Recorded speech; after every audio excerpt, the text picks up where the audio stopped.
All right. I know we've been going for more than 2 hours here, but we do have one final speaker, my good friend Maryam Mobini. And Miriam's going to end this evening doing things a little bit differently, for what I understand. There are going to be no spoilers here. This isn't just going to be a traditional talk, I believe. No, I got to be quiet now. I'm going to let Maryam tell the story of that. So to start with, Maryam, good to see you again. Good to see you, Colin. And thank you Yeah. so much. A lot of inspiring talks, and I'm so grateful to be here. So thanks for having me.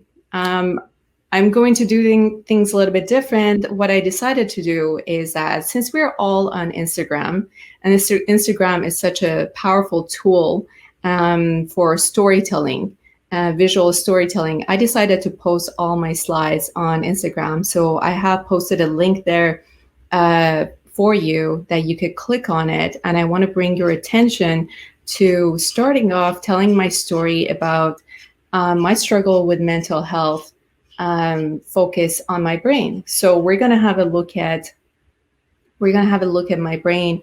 And so a little bit about me. I design human behavior for good for individuals and transformative technology companies who are building tech focused on mental and emotional well-being, social and emotional wellness, human purpose and performance that help to elevate human consciousness and build healthy behaviors. We focus on people, profit, and peace. Those are some of the metrics that we focus on. So bringing your attention to my brain right here, this is a brain scan. It's called a SPEC scan that was done at Dr. Amon's clinic in Orange County. The bottom with the brain with dimples is my brain. And on top, you can look at what a healthy brain looks like. Okay. So I want to just tell you, take you inside my brain and how it works, the science behind it. And everything that I'm going to be mentioning are the things that I have struggled with and the things that I was told by Dr. Amons that why I am the way I am.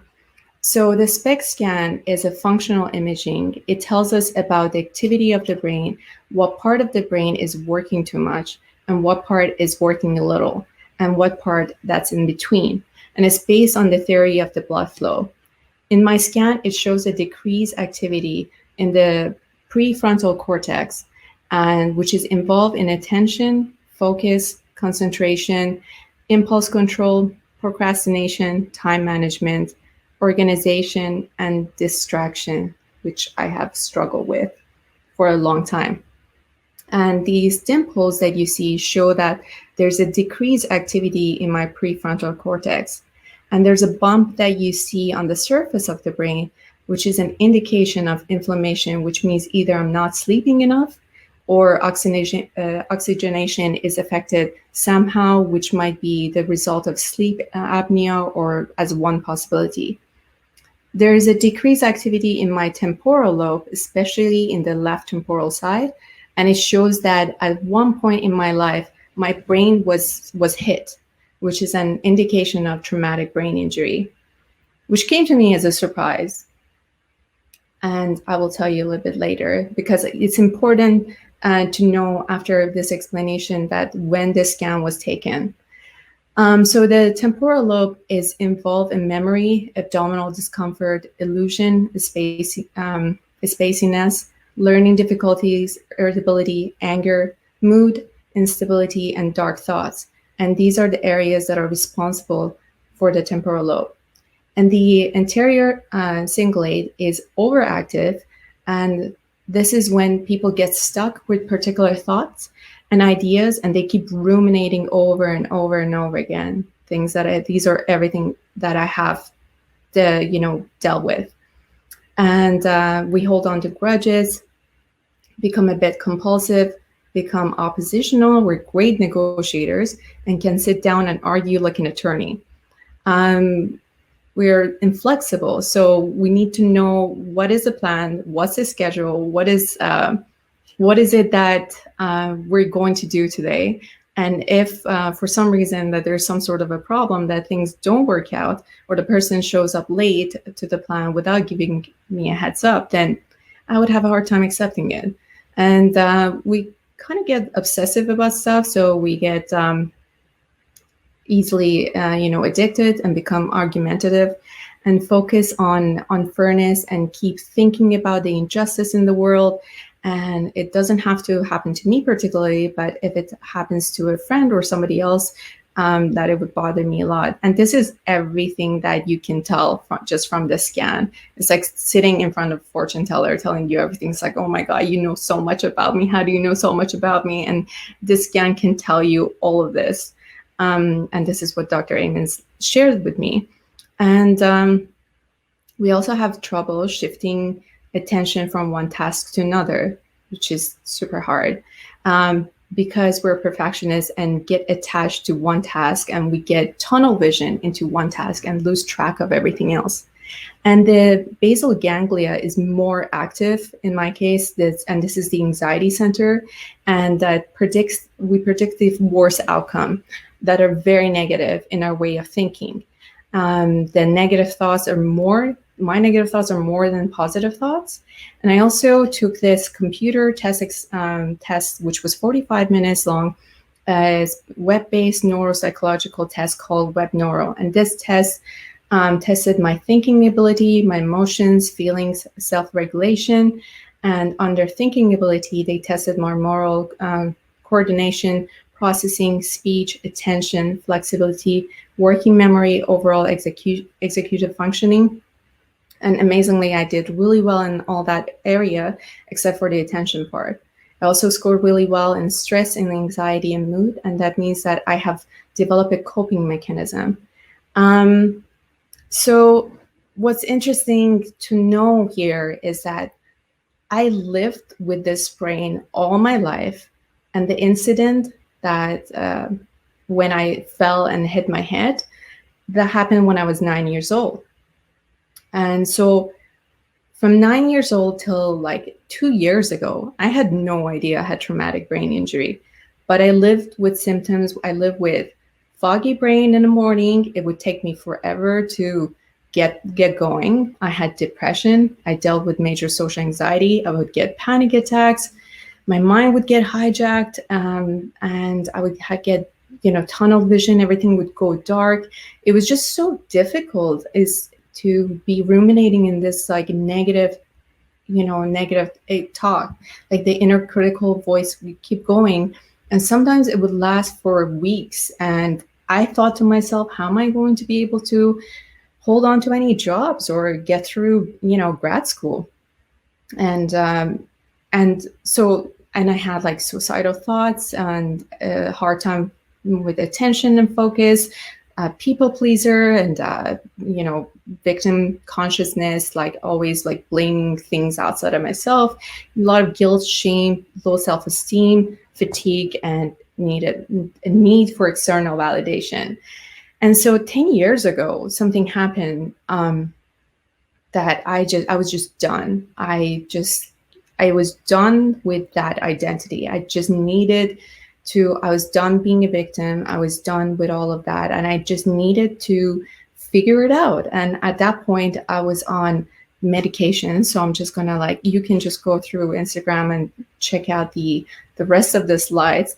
But here, this is it. This was it. Like I would go to the doctor, and this was like mentioned earlier in the talks that, to the doctor and spend 5 minutes talking to the doctor, and they're prescribing you antidepressant. Oh, here you go. Like here's a 10 milligram Cipralex, without even take a look at the organ itself.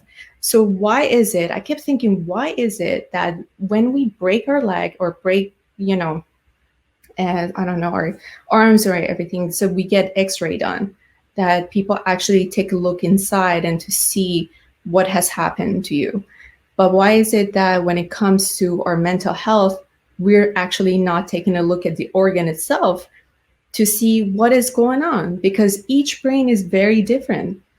And So, but why were you just prescribing, one size fits all solution to everyone? And so it was really confusing for me that I was just in Ciprolex for about a year, and both my parents are physicians, and they're totally okay with like just take pills, they just want you to be on pills. But for me, I'm like, no, I need to change my lifestyle. I know it's going to be hard, but I need to create that shift. And something happened in 2010 that I decided that the people that I was surrounding myself with, they were just like, for me, it was toxic. Also because I had become this people pleaser in their presence, that I need to, in order to reinvent yourself, you really have to move yourself away from that familiar place and surrounding. And I just I didn't want to date for a whole year. I just stopped associating myself with that community. And there were some hurtful things that was done. And I thought, this is it. This is not loving and kind connection. I need to move away, which was the best thing that I did for myself. And I didn't know where to start, like there are so many paths to getting to the point of like, to feeling better. But so my path started with, because I couldn't quiet my mind, especially because I had traumatic brain injury, which I didn't know. And I think I'm kind of maybe like happy I didn't know, because maybe at that time, if I was told this, maybe I would have used it as a crutch and not pursued, and I still stay in this like victim consciousness. But I just knew that I wanted a different life, and I wanted to do better. So I kept searching. So what I did that, I started with exercise, because that really helped me quiet my mind. It was, for me, sitting down with my thoughts, it was really hard. And so I started signing up to half marathons, doing like Ride to Conquer Cancer, bike ride from Vancouver to Seattle. So it's setting up these challenges, something to look forward to. And I had a friend who was a coach, and she said, why don't we go to Tony Robbins, conferences? So, and at that, growing up, I kept seeing Tony's books on my mom's bookshelf. So I thought, I was always intrigued, and I wanted to go. I wanted to experience it. So I kind of signed up to Unleash the Power Within, Date with Destiny, Business Mastery, and just kept going. And it was really, I'm not saying that there is like a one solution, one path. It was just like it was interesting for me, because I was like the first time, and that I started to become more self-aware of where are my triggers, where is this coming from, right? So, and so after that, I did a lot of practice. Started learning mindfulness-based stress reduction techniques by John Kabat-Zinn. Started practicing. And really, I had a lot of great teachers like Michael Singer, who wrote the book, The Lucid Self, The Untethered Soul, and The Lucid Self, which is my Instagram handle. It comes from chapter 4, which was the first time I realized, like, I learned how to separate myself from those thoughts, and those thoughts are not me. When I get triggered by something, first of all, recognizing what are your triggers. And then when you get triggered by something, and so the whole goal is that something I teach, and is that, when you get triggered by something outside of yourself, want to increase the space between trigger and response. So usually you react. It used to be that I would get triggered and just like react. So my whole goal was to learn, how to become self-aware, that in that moment I can just see everything as if like there's a third person looking at me, and like from third person point of view, and start separating myself from those thoughts, and give it some space so that I could respond from a more loving way. And so there were techniques that I learned how to do that, and I cannot believe like where I am now, because it was really hard to focus on even one task. And right now I'm teaching undergrads and grads. I have 100 students. I'm a behavior designer for a well-being company in US, help designing a platform to help frontline healthcare providers to build healthier habits. And here, as an innovation consultant as well, to helping to build the innovation hub that is going to be opening up in Vancouver, and also running my startup on the side, which is based on the a research that my business partner and I did for about during our grad study, working on really what I wanted to focus on was that in that moment, which was really hard for me, that in that moment when I'm sitting at home and I know that, having a support group and going hang out with your friends could help, make you feel better, or exercising is good. I just couldn't get myself to leave my room. I would just be staring at a wall.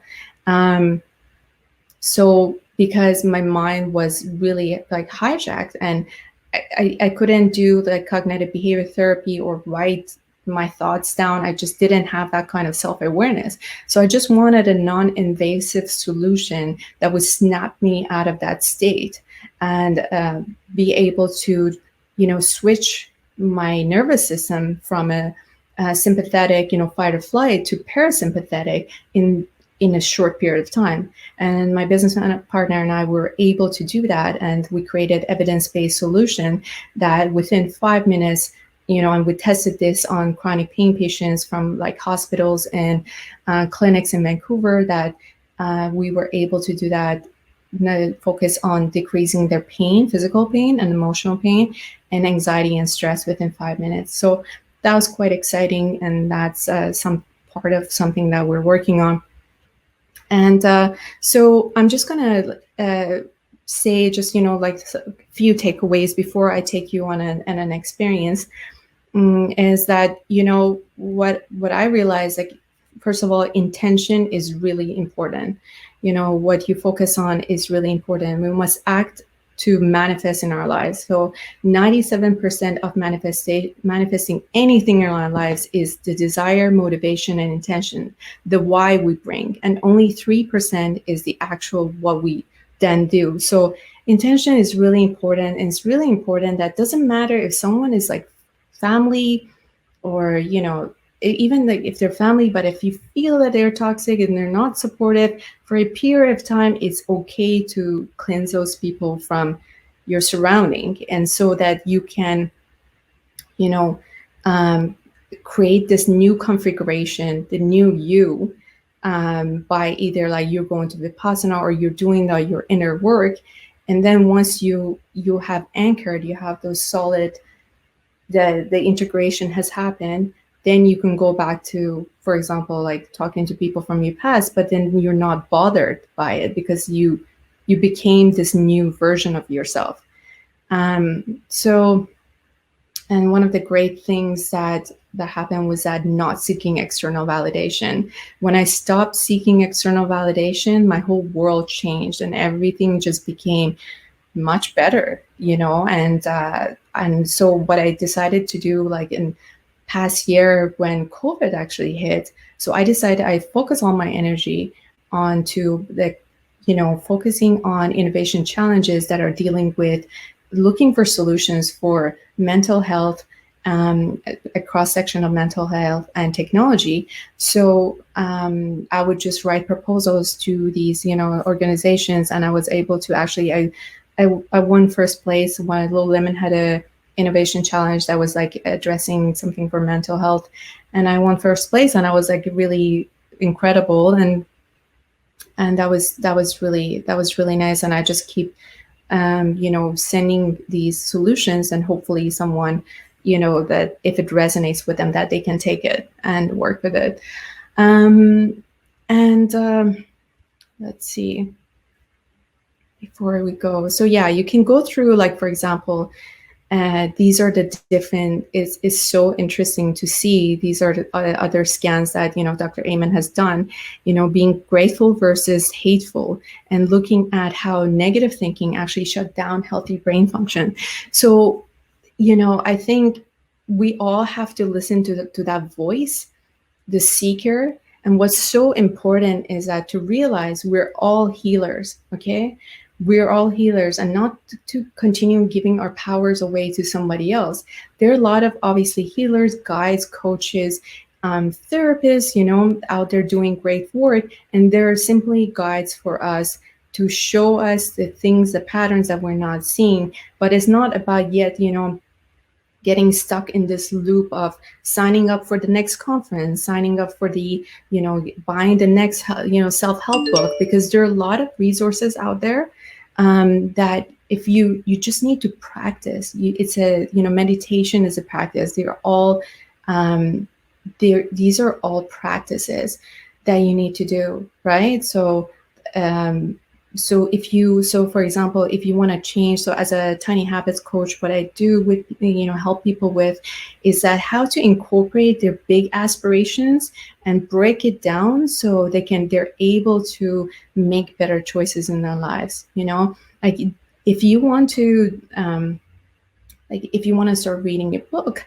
you don't have to start with 20 pages. You just you need to open the book and read the first line, and that's it. We make the behaviors super tiny and manageable, so you can do it. So you feel there's no guilt in tiny habits. You feel that um, you feel good, and there's the celebration part is a part that actually rewires your brain. And the good thing is, and what I learned when I, during this journey, and that the brain is plastic.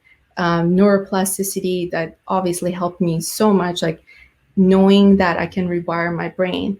So it doesn't matter what people in your past have told you that you can't do this or whatever, just know that there are tools there and that you can take advantage of and practice, and to be able to rewire your brain. And you are your own healer. Then everybody else is there to show you, to guide you, and for you to learn from those lessons and notice your patterns. But at the end of the day, it really comes down to you, because even when you book that therapy session, an hour therapy session, do you're literally telling yourself, okay, now I'm ready to change. And it's like they're just giving you a permission slip that, okay, here, spend an hour, you're ready to change, you're going to do it. But it's really up to you to do the work. Even if you go to your coach, they give you homework, it's up to you to do the work. You are your own healer. So don't ever forget that.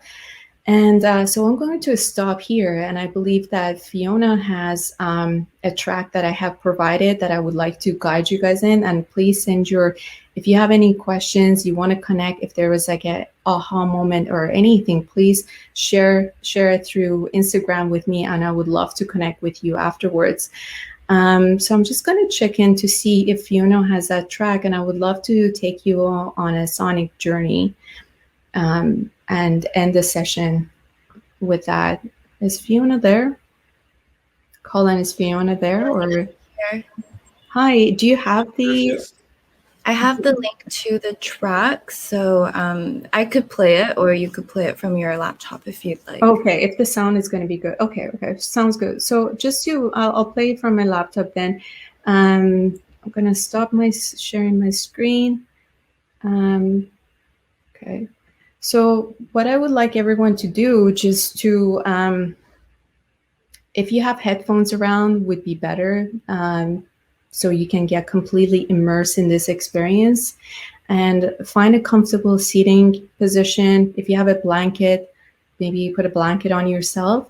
And I would like to invite you to slowly close your eyes and just go on this sonic journey, and the control, the volume, then control, you're in control of that. So just gonna.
So I would like you to slowly open your eyes and bring your attention to the room. If that resonated with you, if something came up for you during that sonic journey, I would love to hear about it, to learn where you went and what came up for you, and definitely journal. Or if you prefer recording your voice, then record your voice. You can reach me on my Instagram. I'm not really, don't like LinkedIn as much. You can add me there, but if you want an immediate response, I'll be on Instagram. Yes, Instagram is where you and that's where I live. love to live. And also, if they want to find out more about To Resonate, where can they find out? Obviously, on your Instagram, is that the best place to learn more about everything that you do and what you're building with To Resonate? Exactly. Wonderful. Right now, my mission is to really help that transformative tech companies that are focused on mental health, emotional well-being, and human thriving. I'm also the chapter leader for TransTech in Vancouver to really help, because the goal is to help elevate human consciousness. And we all need to focus on our own individual healing, and so the collective can heal. So I'm just there to empower these companies and individuals who want to work one-on-one to build healthier habits. So I'm here to help them do that. And I incorporate all that into the courses that I teach as well, because I know how important, I wish there was a course on inner critic that, you know, someone would have taught me how to separate myself from those thoughts, and that could have like really saved me. So just, I think I didn't mention this, but now all the things that I mentioned, I'm not struggling with anymore. And during this like COVID, because of the tools and everything that I learned, I've been actually thriving in uncertainty and have the tools to, of course we get triggered, but you know, I can turn it around in a short period of time. And I would say one of my teachers, Byron Katie, she has this worksheet called The Work. If you guys want to check it out, it's really great that it helps you to reframe those negative thoughts as well. Wow. Well, I know that I learn so much from you all the time. I am certainly a work in progress, like everybody is on my journey here, and the work that still needs to be done. Saying we're all like work in progress. We're all doing our best here. And establishing better habits. And also, and it's been a thread that's run through tonight, that, you know, self-love and that kindness for yourself, whether it's taking one step at a time, like Teresa was talking about, and right back at the beginning with Rivers at the very beginning, and all the way through tonight. So why don't we end tonight there? I know this has been almost 3 hours now. I will post this on YouTube afterwards, but I will break it out into separate chunks for all 6 individual speakers, which will make it easier for everybody out there to watch them at their leisure when they have a chance. So I just want to once again thank all of our speakers tonight, Farah, Eric, Teresa, Paul, Maryam, and Rivers, who's probably already tucked into bed right now since he's 4 hours away from us. I don't think he's with us anymore on the call here. But I want to thank all of you for sharing your journey and your struggles and your experiences to bring a light to mental health awareness in just one more step in the positive direction here tonight. So Maryam, I want to thank you again and everybody else. So with that, I want to say good night to everybody, and thanks so much for joining us today for Can Startup Stories, Mental Health Awareness for Entrepreneurs. Take care. Thank you so much. We'll talk soon. Bye. All right. Bye for now. Bye for now.